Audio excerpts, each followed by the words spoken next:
नमस्कार दोस्तों, स्वागत है आपका friends at preparation YouTube channel पर। और इस चैनल पर मैं रोजाना लेके आता हूं आपके लिए एजुकेशनल वीडियो। और आज की इस वीडियो में हम बात करेंगे करंट अफेयर और जनरल स्टडी के उन क्वेश्चन की जो कि आपसे पूछे जा सकते हैं किसी भी कॉम्पिटिटिव एग्जामिनेशन में। आप किसी भी कॉम्पिटिटिव एग्जाम की तैयारी कर रहे हैं और आपके सिलेबस का पोर्शन जनरल स्टडी और करंट अफेयर है, तो ये वीडियो आपके लिए काफी यूजफुल होने वाली है। इस वीडियो को आप यूटिलाइज करिए प्रैक्टिस के लिए और चेक करिए कि आपके प्रिपरेशन का क्या लेवल है। और लास्ट में वीडियो के एंड में कमेंट करके जरूर अपना स्कोर बताइएगा। चलिए क्वेश्चन को अटेम्प्ट करिए। चैनल पर नए हैं तो चैनल को सब्सक्राइब कर लीजिए और बेल आइकन को प्रेस कर लीजिए ताकि आपको आने वाली हर वीडियो की नोटिफिकेशन मिल जाए। और वीडियो लाइक करना ना भूलें। चलिए स्टार्ट करते हैं फर्स्ट क्वेश्चन के साथ। Consider the following statement, the Unani system of medicine was introduced in India by the army of Alexander in 2nd BC। First statement में आपसे बोला जा रहा है कि हमारी कंट्री के अंदर यूनानी सिस्टम ऑफ मेडिसिन की अगर हम बात करें तो ये सिस्टम 2nd सेंचुरी के अंदर अलेक्जेंडर जो कि एक आर्मी लेकर के हमारी कंट्री में आए थे और अटैक किया था इन्होंने, तो ये लेकर के आए थे ये सिस्टम मेडिसिन का। ये सिस्टम ये एक देन है हमारी कंट्री के अंदर अलेक्जेंडर की। फर्स्ट स्टेटमेंट में बोला जा रहा है। सेकंड स्टेटमेंट में आपसे बोला जा रहा है रोवा Rigpa is a Tibetan system of medicine. यानी कि ये भी एक तरह का मेडिसिन सिस्टम है जहां पे इलाज किया जाता है, रोवा रिगपा। और ये तिब्बतन सिस्टम ऑफ मेडिसिन आप बोल सकते हैं इसको। ये आपका सेकंड स्टेटमेंट है। तो ये दो स्टेटमेंट आपके लिए क्वेश्चन में हो गए। अब आपको ये बताना है कि इन दोनों स्टेटमेंट में से करेक्ट स्टेटमेंट कौन सा है। तो आपके पास जो ऑप्शन है कुछ इस तरह से है। ऑप्शन ए में आपसे बोला जा रहा है फर्स्ट स्टेटमेंट करेक्ट है। ऑप्शन बी में आपसे बोला जा रहा है सेकंड स्टेटमेंट करेक्ट है। ऑप्शन सी में आपसे बोला जा रहा है फर्स्ट और सेकंड दोनों ही स्टेटमेंट करेक्ट है। और ऑप्शन डी में आपसे बोला जा रहा है neither one not two, it means दोनों स्टेटमेंट गलत है। तो करेक्ट स्टेटमेंट आपके अकॉर्डिंग क्या है ये आपको चूज करना है इन चार ऑप्शन में। तो क्वेश्चन को अटेम्प्ट करिए और आंसर बताइए। तो इस क्वेश्चन का जो करेक्ट आंसर है वो है आपका ऑप्शन बी। बी का मतलब ये हुआ कि सेकंड स्टेटमेंट करेक्ट है, फर्स्ट स्टेटमेंट की अगर हम बात करें वो गलत है। गलत क्यों, आइए डिटेल में जानते हैं। तो यूनानी सिस्टम की अगर हम बात करें, यूनानी सिस्टम ऑफ मेडिसिन, तो ये ओरिजिनली जो ये स्टार्ट हुआ था, या जिस आप ये कह सकते हैं कि वर्ल्ड वाइड ये जो देन है वो ग्रीस की है। और इसके जो फाउंडर आप बोल सकते हैं वो है हिप्पोक्रेट्स, जिन्होंने से इस सिस्टम ऑफ मेडिसिन को बनाया था, दुनिया में लेके आए थे। लेकिन इसको संभाल के रखने और इसके अंदर जो नई चेंजेस लाने का जो काम था, जो क्रेडिट जाता है वो जाता है अरब को। यानी जो अरब कंट्रीज जो हैं उन्होंने इस मेडिसिन को ग्रीस से जाना, यानी कि स्किलफुल जो बने ये वो ग्रीस से बने। और उसके बाद इस स्टाइल ऑफ मेडिसिन के अंदर जो भी लिटरेचर था, जो भी नॉलेज थी, उन्होंने ग्रीक लैंग्वेज से इसे कन्वर्ट करके अरेबिक में लिखा पहले से, और फिर इस मेडिसिन को संभाल के रखा सिस्टम को। और साथ ही साथ एक्सपेरिमेंट करते हुए से इसकी जो क्वालिटी को इनरिच किया, काफी बढ़ाया, और अपना भी इसमें कुछ कुछ कंट्रीब्यूशन भी इन्होंने दिया।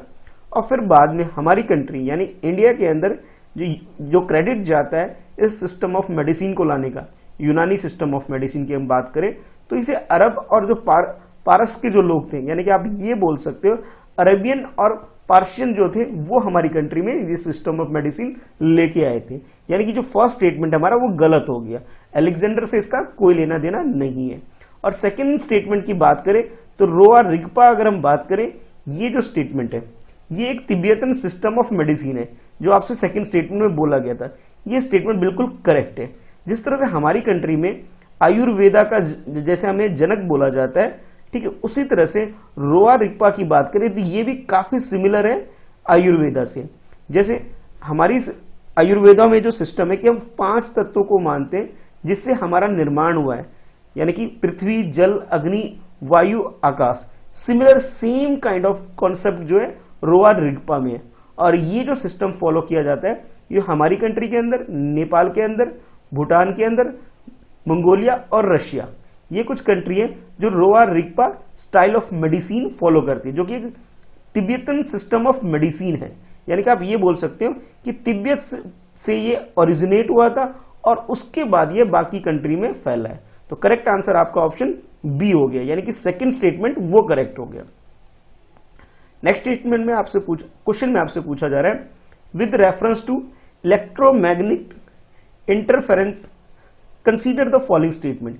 इस क्वेश्चन में आपसे पूछा जा रहा है कि इलेक्ट्रोमैग्नेटिक जो इंटरफेरेंस होता है उसके बारे में आपसे क्वेश्चन पूछा जा रहा है, और यहां आपके पास ये फर्स्ट स्टेटमेंट है और ये सेकंड स्टेटमेंट है, और नीचे आपसे बोला जा रहा है कि कौन सा स्टेटमेंट जो आपको गिवन है करेक्ट उसे आइडेंटिफाई करना है।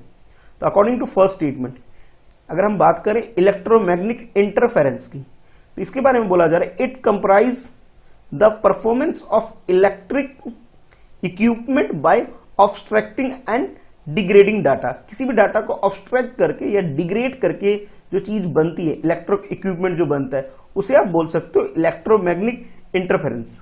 ये बोला जा रहा है फर्स्ट स्टेटमेंट में।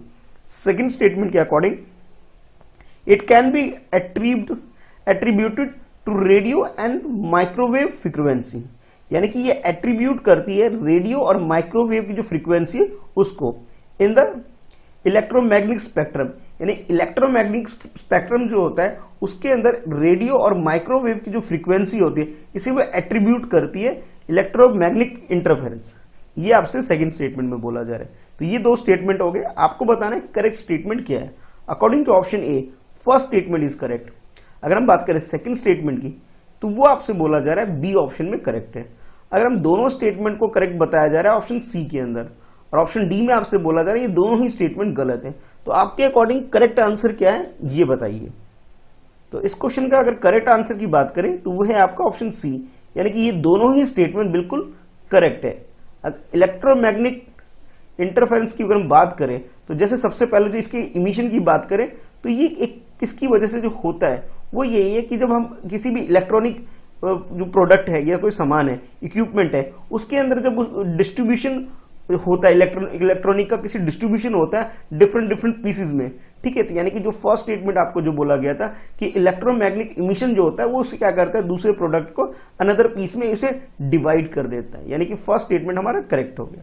अगर हम बात करें सेकंड स्टेटमेंट की तो सेकंड स्टेटमेंट में आपसे ये बोला गया था कि ये ऑब्स्ट्रैक्ट करके और डिग्रेड करके डाटा को कंप्लीटली रिमूव भी कर सकता है, यानी कि आप ये बोल सकते हो कि ऑब्स्ट्रैक्ट और डिग्रेड करके ओपन स्पेक्ट्रम में ये डाटा को कंप्लीटली रिमूव हो जाता है इससे, यानी कि दोनों ही स्टेटमेंट जो हमारे हो गए वो बिल्कुल सही है, यानी कि करेक्ट आंसर आपका ऑप्शन सी हो गया।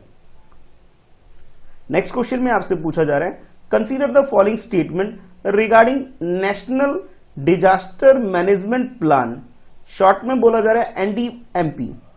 और आपके पास ये कुछ स्टेटमेंट है, ये फर्स्ट स्टेटमेंट है, ये सेकंड स्टेटमेंट है और नीचे ये थर्ड स्टेटमेंट है।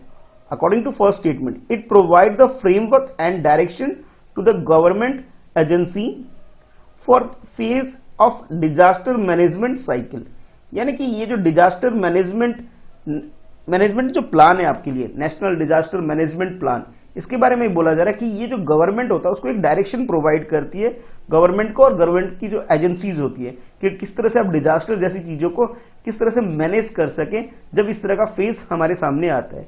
यानी कि आप ये बोल सकते हो अर्थक्वेक या फिर कोई भी सुनामी या कोई भी नेचुरल कैलेमिटी जब आती है तो किस तरह से उसे डील करना है, उस तरह से काम कैसे करना है, उसके लिए एक डायरेक्शन का एक फ्रेमवर्क है अकॉर्डिंग टू फर्स्ट स्टेटमेंट।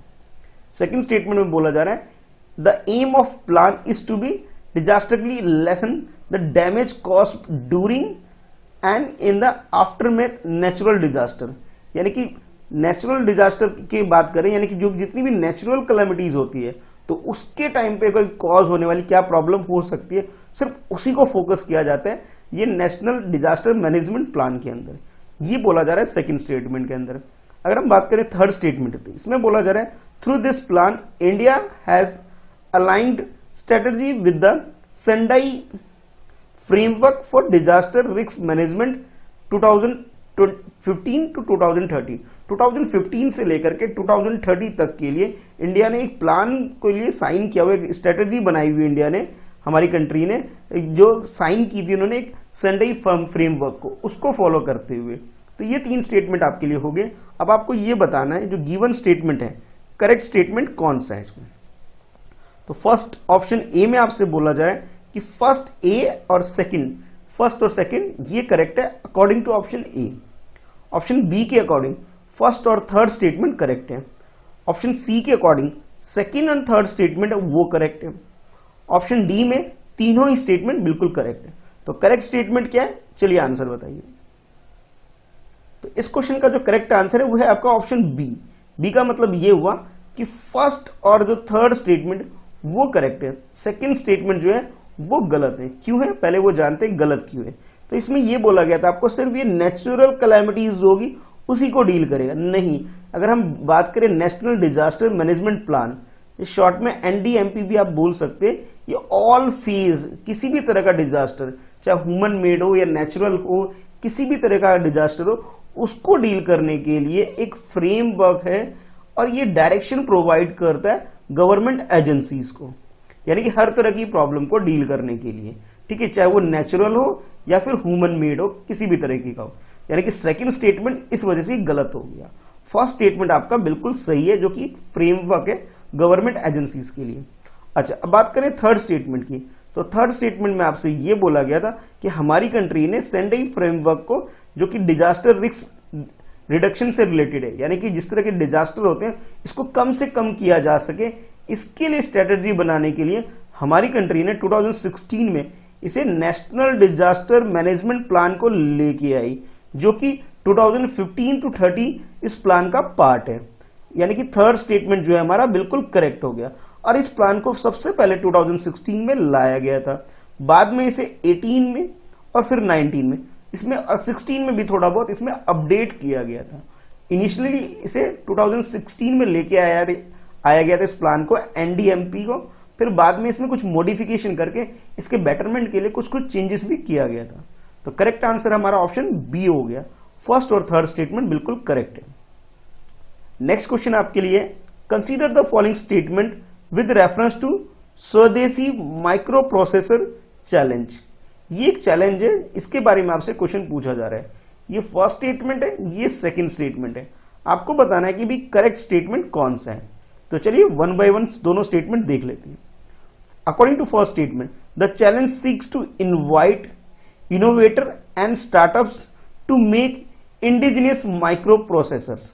जितने भी आप इलेक्ट्रॉनिक डिवाइस यूज करते हैं जिसके अंदर प्रोसेसर यूज होता है, तो माइक्रो प्रोसेसर हमारी कंट्री के अंदर ज्यादातर तो क्या होता है, हम लोग इंपोर्ट करते हैं, बाहर से मंगाते हैं, ठीक है। तो उसके लिए बोला जा रहा है कि हमारी कंट्री में एक चैलेंज रखा गया है कि भी हम बाहर से ना मंगवा करके इसे अपनी कंट्री में डेवलप करें खुद का, इसीलिए टर्म यूज किया है इंडिजिनियस माइक्रो प्रोसेसर के लिए एक चैलेंज रखा गया है। ये आपसे बोला जा रहा है फर्स्ट स्टेटमेंट के अंदर। सेकंड स्टेटमेंट में बोला जा रहा है, it has been announced by the NITI Aayog under the Atal innovation mission. यानी कि ये जो चैलेंज है, इस चैलेंज के अंदर नीति आयोग ने इसे अनाउंस किया है और अटल इनोवेशन मिशन जो है वो इसका पार्ट है, उसके अंदर ये काम किया जा रहा है। तो आपको बताना है करेक्ट स्टेटमेंट क्या है। तो according to option A first statement correct है, बी के अकॉर्डिंग सेकंड स्टेटमेंट करेक्ट है, सी के अकॉर्डिंग बोथ फर्स्ट और सेकंड दोनों स्टेटमेंट करेक्ट है। अगर हम बात करें डी की, तो इसमें बोला जा रहा है दोनों ही स्टेटमेंट गलत है। तो करेक्ट स्टेटमेंट आपके अकॉर्डिंग क्या है, चलिए क्वेश्चन को अटेम्प्ट करिए। अगर हम बात करें क्वेश्चन के आंसर की, तो ये दोनों ही स्टेटमेंट यानी फर्स्ट और सेकंड दोनों ही स्टेटमेंट गलत हैं।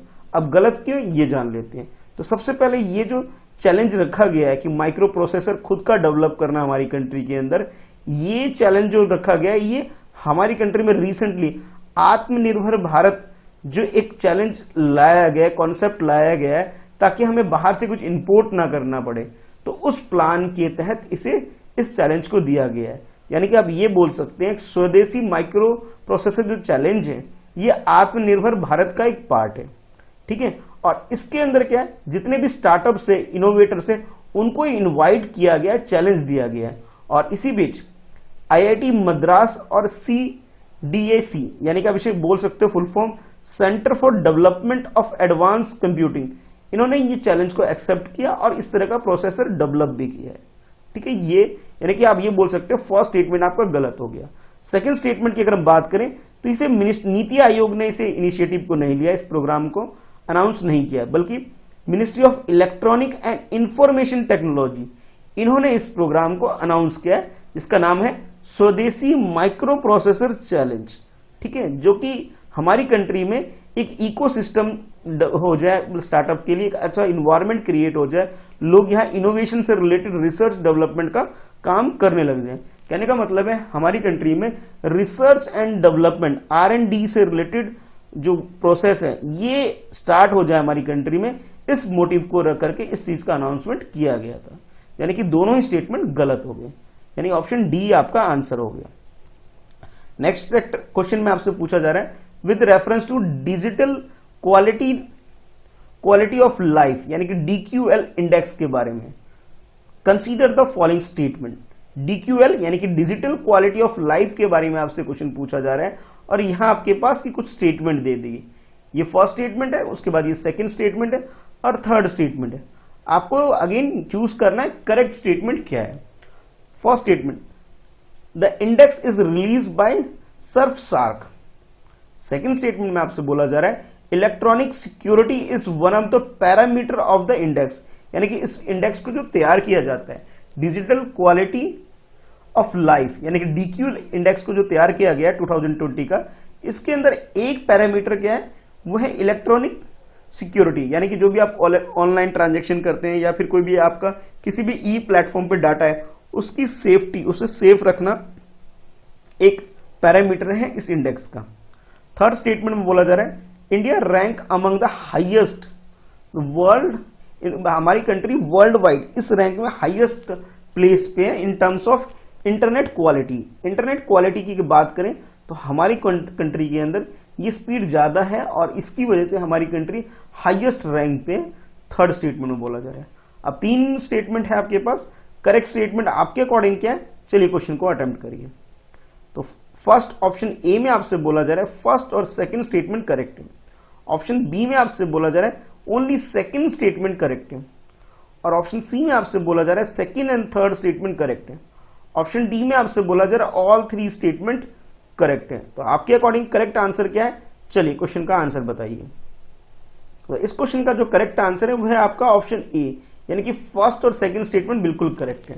अब अगर हम बात करें थर्ड स्टेटमेंट की, जिसके अंदर ये बोला जा रहा था आपसे कि हमारी कंट्री की हाईएस्ट रैंक है, अगर हम बात करें इंटरनेट क्वालिटी की, तो इंटरनेट क्वालिटी सिर्फ सिटी वगैरह में तो ठीक ठाक है, अगर हम रूरल एरिया में बात करें तो हमारी कंट्री इतनी भी अच्छी नहीं है जहां पे रूरल एरिया में इंटरनेट फैसिलिटी बहुत अच्छी हो। तो इस वजह से आप ये इजीली गैस कर सकते हो कि ये स्टेटमेंट जो थर्ड स्टेटमेंट है बिल्कुल गलत है। अगर हम रैंक की बात करें तो हमारी कंट्री की रैंक 57 है 85 कंट्री के बीच में। अगर हम बात करें कि भी इंटरनेट क्वालिटी की, यानी थर्ड स्टेटमेंट हमारा गलत हो गया डिजिटल वेलबींग से रिलेटेड इस डाटा के अंदर। और फर्स्ट स्टेटमेंट जो कि है digital quality of life DQL index जो कि पब्लिश करती है सर्फ सार्क, ये बिल्कुल सही है, एकदम करेक्ट है, जो कि ऑनलाइन प्राइवेसी की सॉल्यूशन को डील करने से रिलेटेड है। अगर हम बात करें सेकंड स्टेटमेंट की, जिसके अंदर आपसे ये बोला गया था कि भी इसके अंदर जो पिलर्स है, फंडामेंटल पिलर्स, यानी कि इसके जो पैरामीटर्स हैं कि ऑनलाइन सिक्योरिटी हमारे डाटा से रिलेटेड होना चाहिए, ये बिल्कुल सही है। और इसके अलावा जो इस डाटा को तैयार किया जाता है इंडेक्स को, इसमें जो मेजर फंडामेंटल पिलर्स या कॉज या रीजन आप बोल सकते हैं जिस बेसिस पे ये इंडेक्स तैयार होता है, वो कुछ इस तरह से है कि इंटरनेट अफोर्डेबिलिटी, यानी कि इंटरनेट जो है किस रेट पे अवेलेबल है ये चेक किया जाता है। फिर उसका क्वालिटी क्या है, यानी स्पीड अच्छी है या नहीं है, क्वालिटी कैसी है उसके बाद, और इलेक्ट्रॉनिक इंफ्रास्ट्रक्चर कैसा है पर्टिकुलर कंट्री के अंदर, फिर इलेक्ट्रॉनिक सिक्योरिटी कैसी है, यानी कि आप ये कह सकते हैं ई सिक्योरिटी कैसी है पर्टिकुलर कंट्री के अंदर डाटा से रिलेटेड, और उसके बाद इलेक्ट्रॉनिक गवर्नमेंट, यानी कि गवर्नमेंट कितना इलेक्ट्रॉनिक मीडिया या मीडियम को यूज करके गवर्नेंस का काम करती है। तो इन पैरामीटर के ऊपर ये इंडेक्स को तैयार किया जाता है। तो आप ये बोल सकते हो फर्स्ट और सेकंड स्टेटमेंट करेक्ट है, करेक्ट आंसर आपका ऑप्शन ए हो गया, थर्ड स्टेटमेंट आपका गलत हो गया, ठीक है, यानी कि ऑप्शन आंसर जो हो गया वो ए हो गया। अब आपके लिए क्वेश्चन ये है, आपको ये बताना कि इस रैंक में नंबर 1 कौन सी कंट्री है, first second and third rank किस किस कंट्री की है, ये आपको बताना है इस digital quality of life index के अंदर, ठीक है। और इसकी भी बात करनी है आपको, ये सर्फ सार्क जो है ये किस कंट्री से रिलेटेड ये इंस्टीट्यूशन है जो कि इस इंडेक्स को पब्लिश करती है, ठीक है। चलिए फिर मिलते हैं नेक्स्ट वीडियो में। आज की इस वीडियो में इतना ही है। वीडियो को लाइक करिए और ज्यादा से ज्यादा अपने दोस्तों में से शेयर कीजिए। और आप मुझे फॉलो कर सकते हैं टेलीग्राम पर और बाकी सोशल नेटवर्किंग साइट पे, जिसका लिंक मैंने डिस्क्रिप्शन में दिया है। आप टेलीग्राम ग्रुप मेरा ज्वाइन कर सकते हैं।